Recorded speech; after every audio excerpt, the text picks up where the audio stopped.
Make a date with Rev Dr Ebenezer Markwei at 6 a.m. from Monday to Saturday on Graphic Online via Facebook and YouTube as he expounds on matters of faith. I'd like to capture my thought this morning with the words, forever landmarks. Forever landmarks.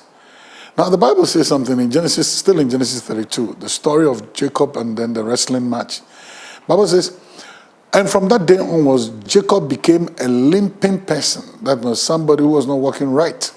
I mean, he began to walk gingerly. Now, here's the interesting thing. Jacob was walking gingerly at that time. Now, this is very interesting. But you know one thing? The Bible said, and from that day onwards, the people of Israel don't eat the sinews of a bone, or they don't eat because of what Jacob went through, because of what their founding father went through. So they said, this thing we will not do it.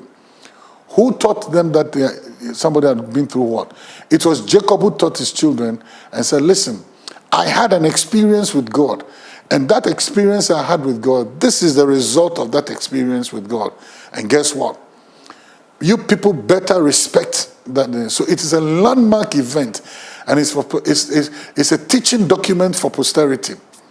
Use the events that God, use the things that God does in your life, use it to teach posterity.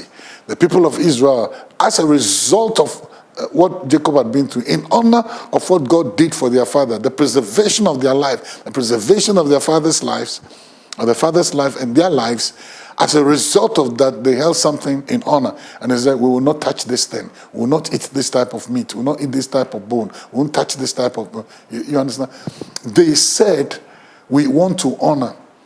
Teach your children, or teach generations after you, to honor your encounter with God, to honor your place of praise, to honor God in your testimony. Teach them, God showed up, God did this, God did this, God did it.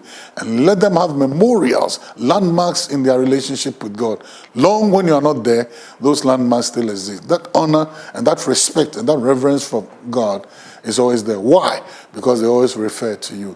So you know what? Use your testimony, or use the things that God has done for you to instruct generations after you, and let generations hold those events in your life in high esteem. Well, choices are always yours. See you later. Please visit our website graphic.com.gh, or follow us on Facebook at Daily Graphic and on YouTube and Twitter at GraphicGH. Subscribe now.